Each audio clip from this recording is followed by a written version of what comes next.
Well, Ronnie, I'm looking at these results. What's going on? Yeah, mate, it's been a funny sort of year for us. We've been in every game and potentially could have won every game, mate. But we're sitting 8th at 4-8, so very frustrating. For one reason or another, we're not getting the job done. So, disappointing. The potential's there. We proved that particularly last week against East Geelong. We had them on toast. A few injuries didn't help, no rotations, but no, it's an almost sort of year, mate. Yep. Round 3, you played the Hawks, and Connor, I heard one of the most inspiring pre-game speeches. Will we see that again? And tell us, is this the biggest rivalry in our competition? Yeah, you might hear something along those lines. I like to rev the boys up for an Inverleigh game, but it probably is the biggest rivalry. I think lucky enough, obviously, to meet in the grand final a couple of years ago, and then we've probably been around the mark with each other the last 10 or so years. So the rivalry's always hot. It's always a good game, and it's always pretty high scoring. So yeah, other than maybe East Geelong Thompson, but I'd give Bannockburn Inverleigh the nod, I reckon. Yep. Very young side. You bring in Aaron Saller. Tell me both, from what you're seeing off the field and what you're seeing on the field, how valuable has he been at this lineup? I think he just brings that experience, mate. He's played a lot of GFL footy and he's had a great year. He's been outstanding. We've played him on the best forwards every game, and he's kept most of them pretty quiet. So, on the field and off the field, and Connor can touch more on the field, that he's just a sensational human being, and he's been great for the group, and wish I could have got him a few years ago. On the field, he's fantastic. The way he speaks to the boys, he's calm, he's level-headed. We've put him behind the footy a bit, where we've probably required that a bit this year, and he's been sensational. If you could have a couple of him, you'd definitely sign up for that. And then off the field again, around the boys, he's an older statement, he's got kids, but he puts the time and effort in. He's here Thursday, Saturday, so you can't knock the man. Yeah. I don't ask this on a Tuesday night often, but who's your favourite discus thrower, and what's he like with a footy in hand? I think that was a bit of a loaded question, mate. But young Darcy, we spoke about him at the start of the year. We were lucky enough to sign him, and he's only played 5 senior games of footy, in his career. He's obviously come through as a junior from St Mary's, and mate, his last couple of weeks, particularly last week, I think he had 15 contested marks. So, mate, he's going to be a sensational player, great human being. And he's been great for us. Yeah, last week I think he took the league by storm, and especially at East Geelong. I know a few of those boys pretty well, and they couldn't speak highly of him enough. So it's been good to get some continuous footy into him. He couldn't do a lot of pre-season because of the discus, so it probably took him a little bit of time to sort of get to the speed of the footy and get used to it. But since then, he's just come on leaps and bounds, and unfortunately for him, he might have found a position in the ruck. Yep.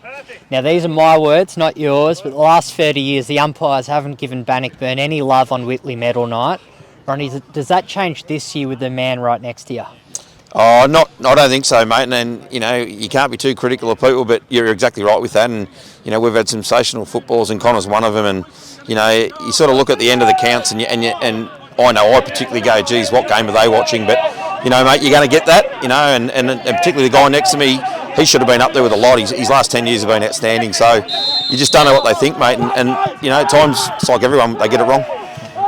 You don't have to answer that if you don't want to, but Connor, I reckon you're definitely going to be up there this season.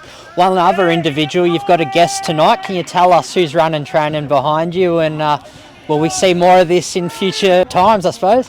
Mate, we've got a good connection with Gary Hocking, obviously through Paul Kelly and Leopold, and mate, he's an outstanding human being again. I love touching on that point, but does it just for the love of footy and loves helping out. And I know our reserves coach Ryan Thorlus has been picking his brain a lot in the last 4 to 5 months, and every now and then when we can get him out here, we'd love to have him out here more often. But just for him, everyone knows his footy career and how good he was, but to have him involved with us, and coming out all the way from Geelong to Bannock and teaching the young boys a few things. And as you've seen tonight, it's not just all about footy.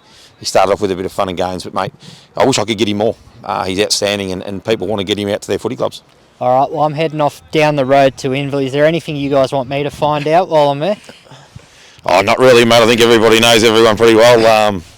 Just tell them we're on our way over to get a win on the weekend. All right, sounds like a plan. Thank you, boys. Thanks, mate.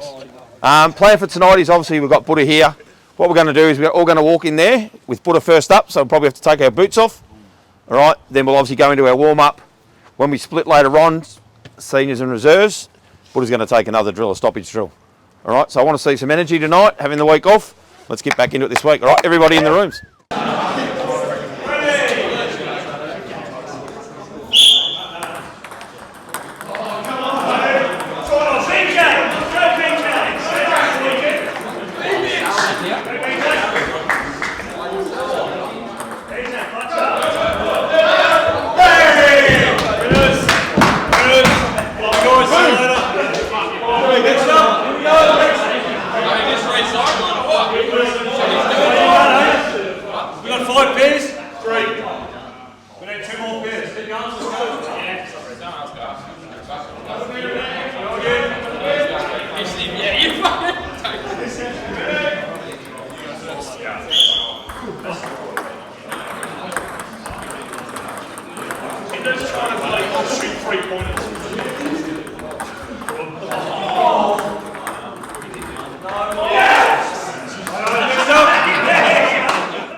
There we go, you're the winner, well done. Well done, boys.